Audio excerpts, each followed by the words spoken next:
Imagina una sala de tribunal, el aire cargado de tensión, el mazo a punto de caer. Estás de pie, acusado, culpable sin lugar a dudas, con el peso de cada paso en falso aplastándote como una piedra de molino. Las pruebas son irrefutables. Tus pensamientos, tus palabras, tus actos, todo expuesto ante un juez cuya justicia es impecable. La condena se cierne sobre ti, una sombra de la que no puedes escapar. Entonces, en un momento que desafía toda lógica, una voz rompe el silencio. Ahora, pues, ninguna condenación hay para los que están en Cristo Jesús. Las cadenas caen, la sentencia se desvanece y sales libre, no solo perdonado, sino transformado. Esto no es una fantasía, es la promesa electrizante que el pastor John MacArthur desvela en Romanos 8, 1-9, un pasaje que no susurra esperanza, sino que la proclama a gritos. Desde los cielos.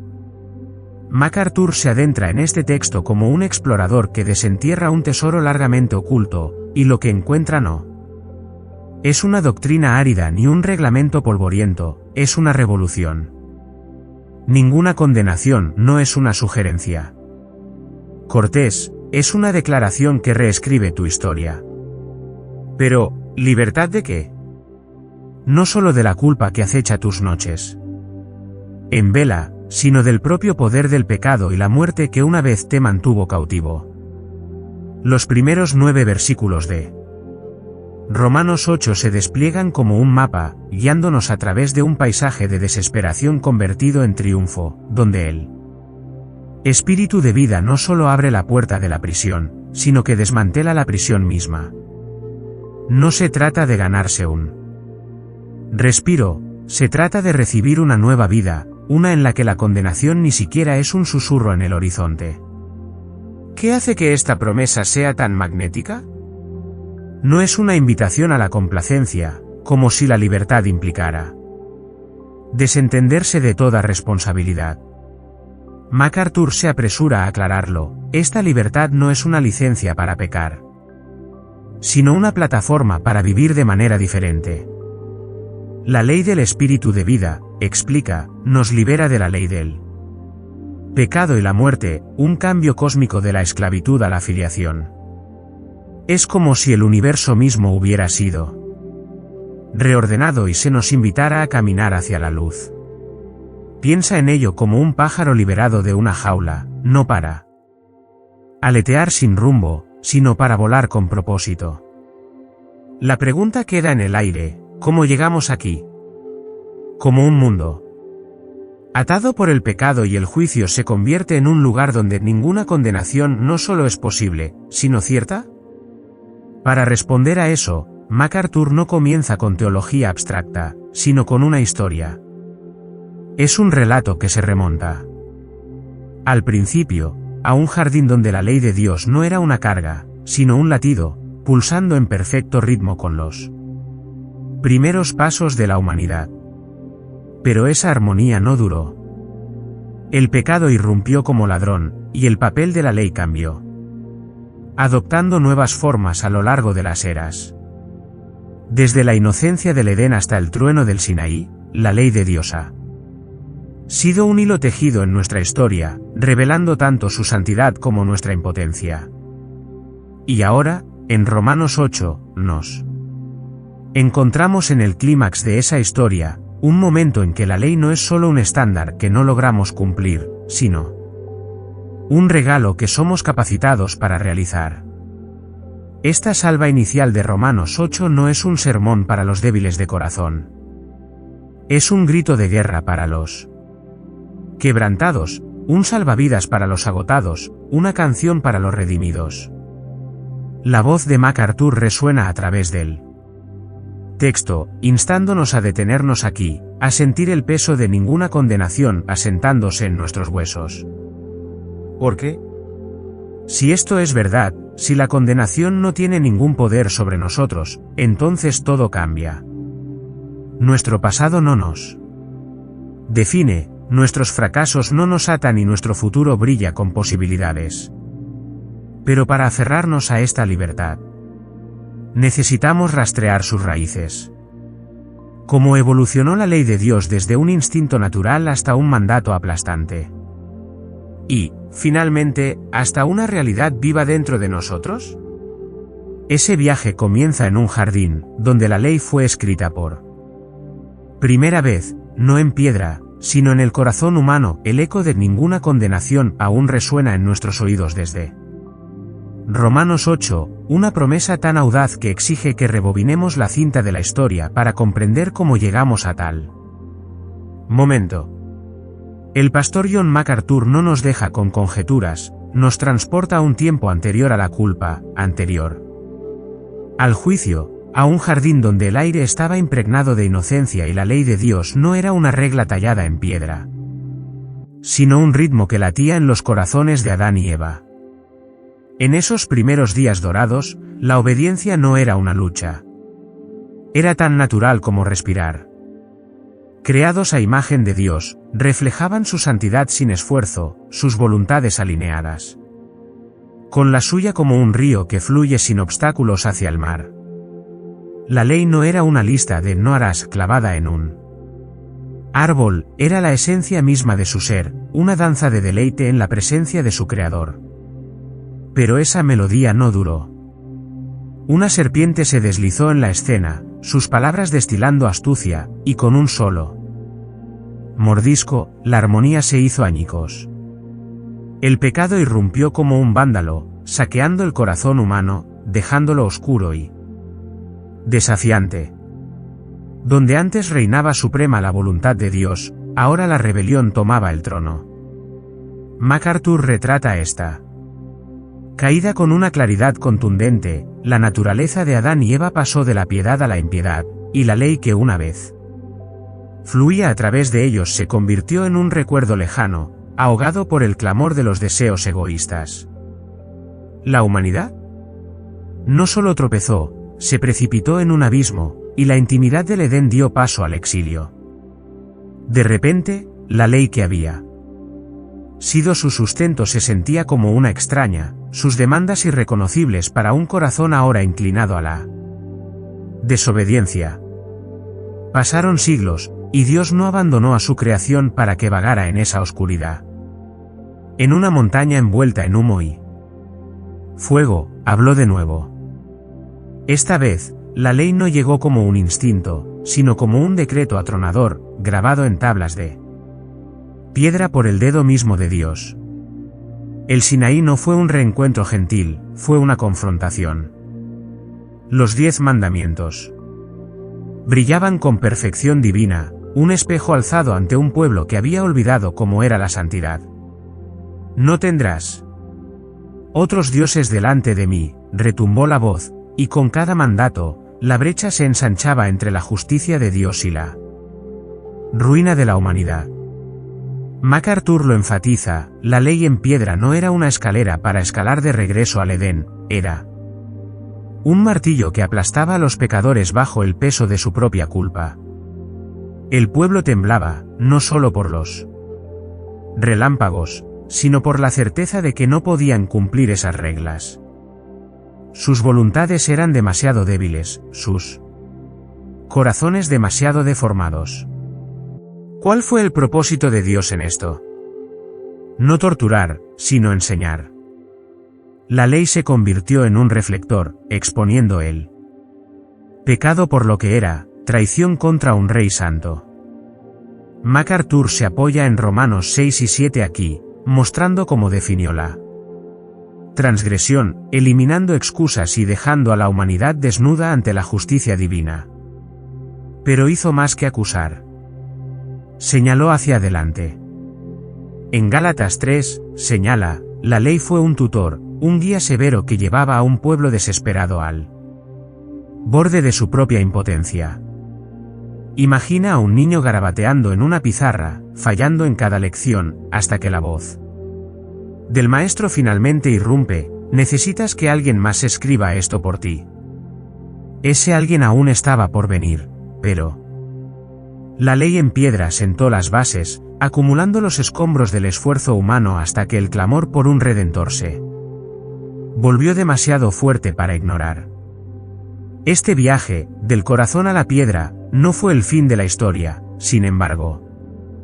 El camino de la ley serpenteaba hacia un tercer capítulo, uno que MacArthur insinúa en Romanos 8:3.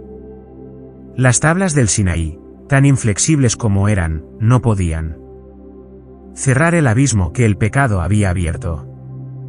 Podían exigir obediencia, pero no podían otorgarla.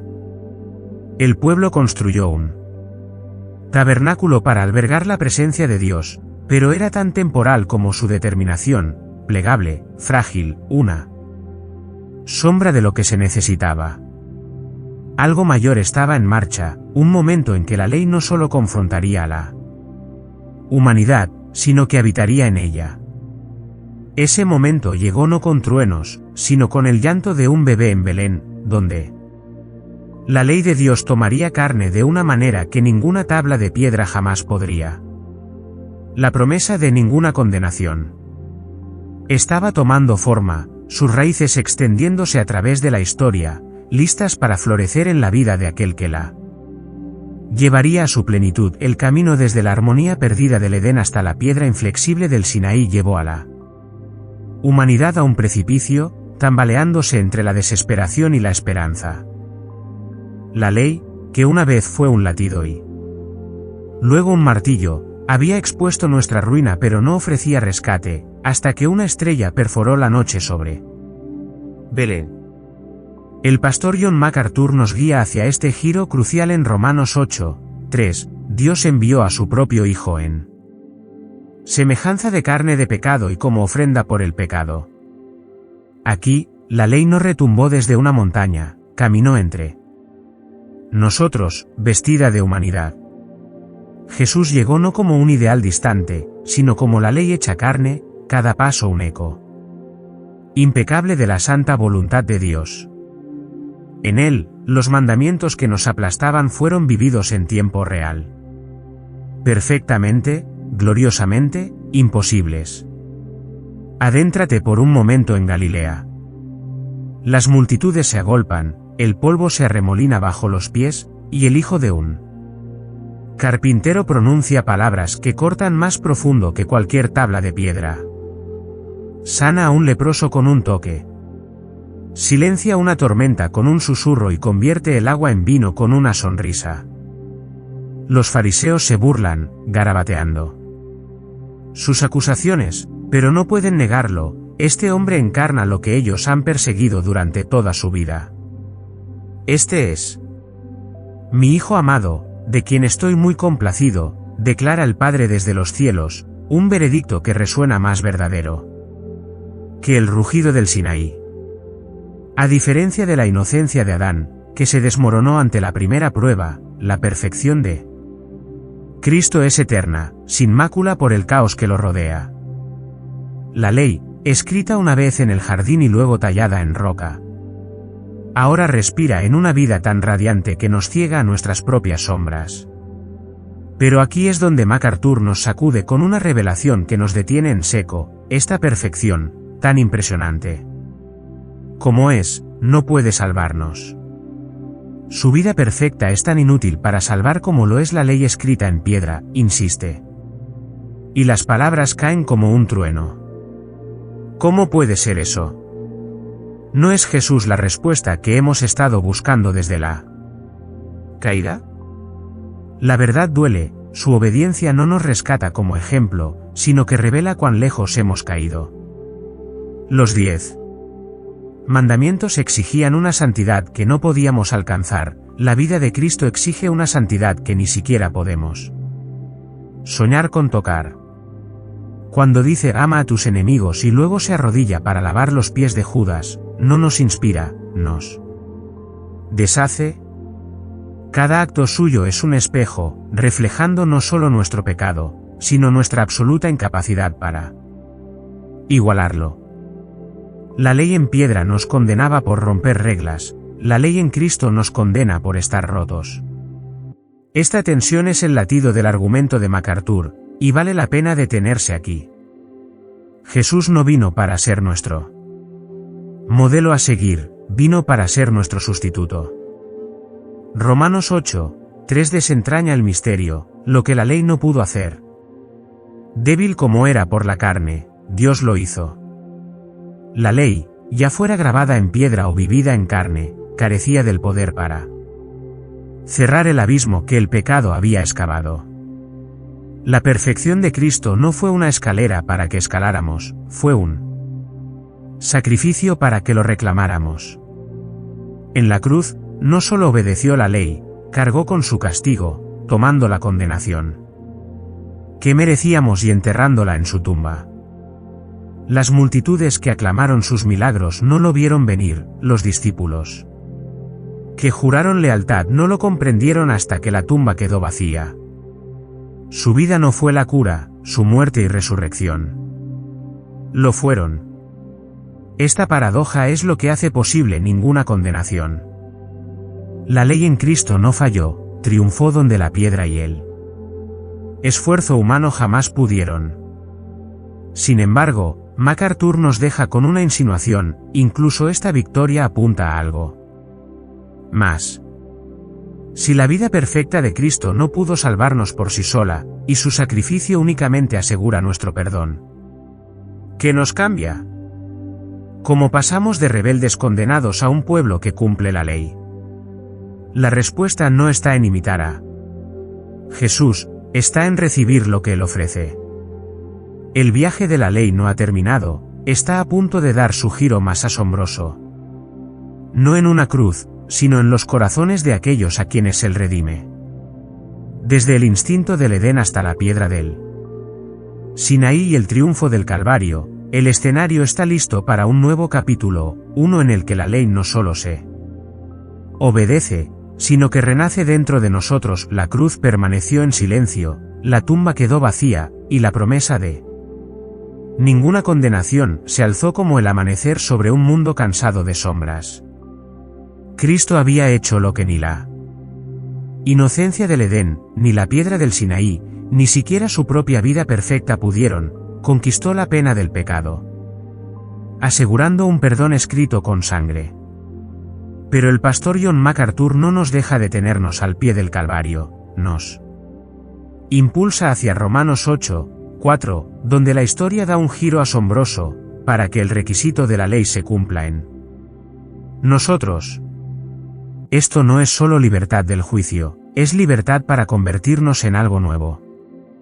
La ley, que alguna vez fue una demanda distante, ahora susurra desde dentro, sus mandatos ya no tallados en tablas, sino grabados en lo más profundo de aquellos que Cristo ha reclamado.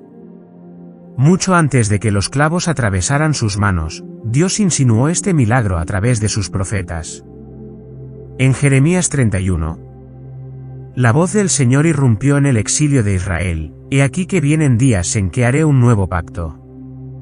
Pondré mi ley en su interior, y la escribiré en su corazón.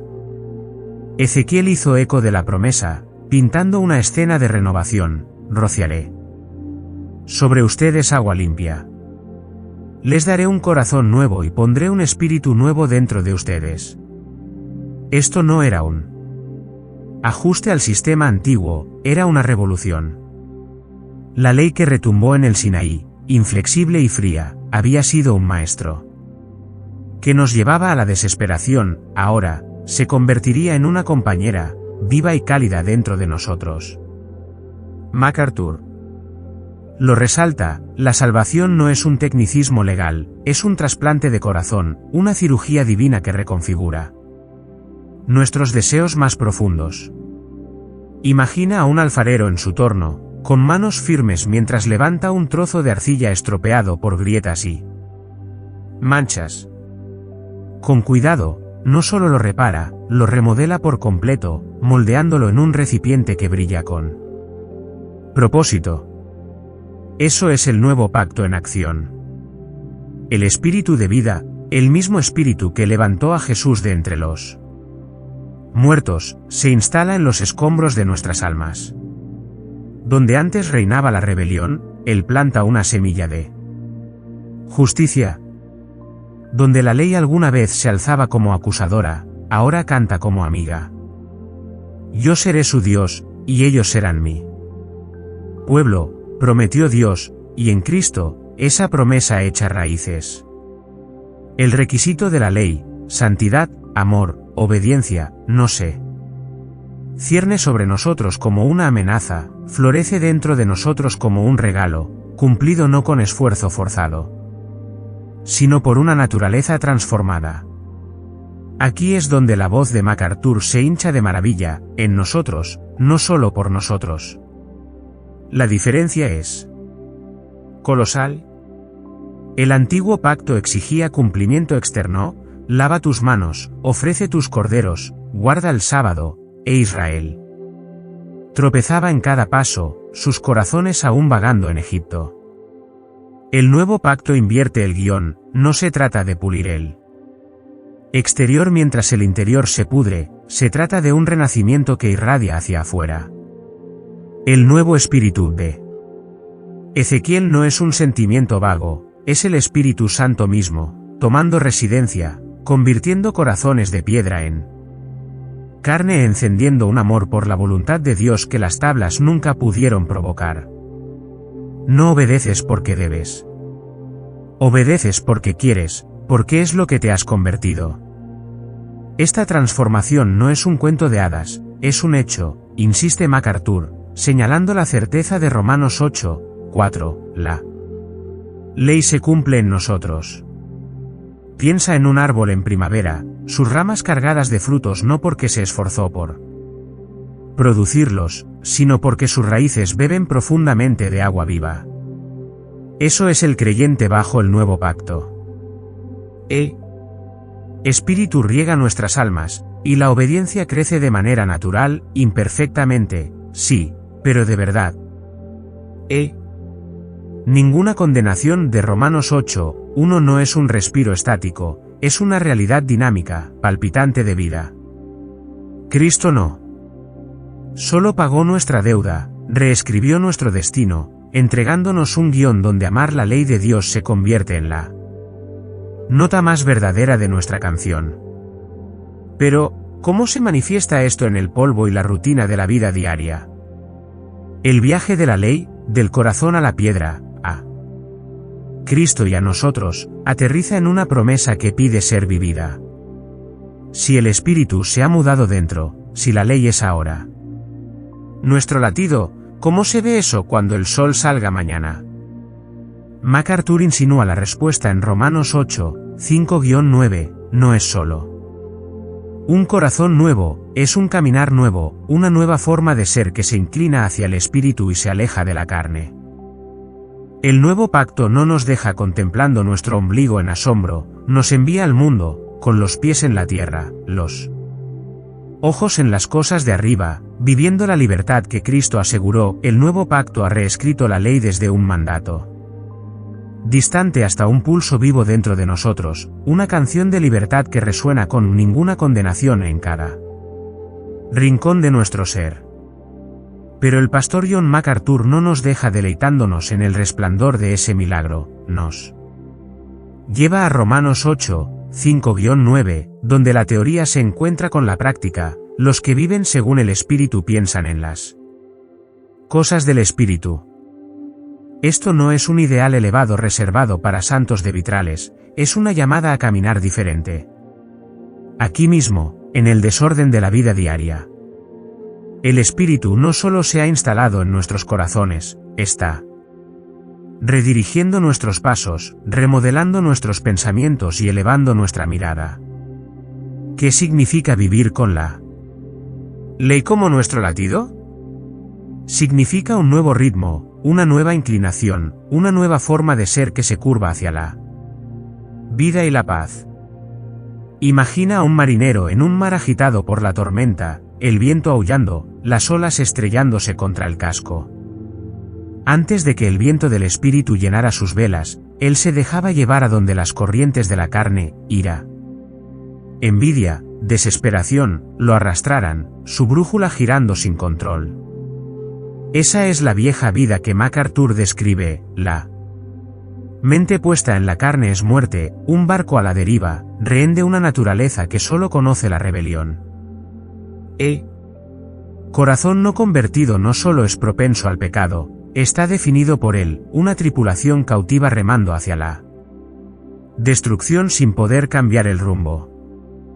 Los que están en la carne no pueden agradar a Dios, advierte, y el peso de esa verdad se asienta como sal en el aire. La carne no es un mal hábito que romper, es un amo que no podemos destronar por nuestra cuenta. Pero entonces el espíritu sopla, firme y fuerte, y la nave del marinero vira. No están en la carne, sino en él. Espíritu, si es que el Espíritu de Dios habita en ustedes, cita MacArthur, y el cambio es monumental. Esto no se trata de añadir algunas buenas obras o recitar una oración para calmar la tormenta, es una reconfiguración total del alma. Espíritu no ajusta la vieja naturaleza, la reemplaza, plantando una nueva brújula que apunta a las cosas de arriba. ¿Cuáles son esas cosas?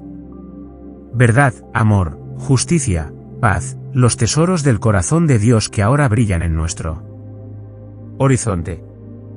El marinero no aprieta los dientes para mantener el rumbo, se deleita en el viento, sus manos firmes en él. Timón porque el espíritu se ha convertido en su guía. MacArthur insiste, no se trata solo de lo que hacemos, sino de lo que pensamos. Pon en su mente no es una frase casual. Es el timón de nuestro caminar.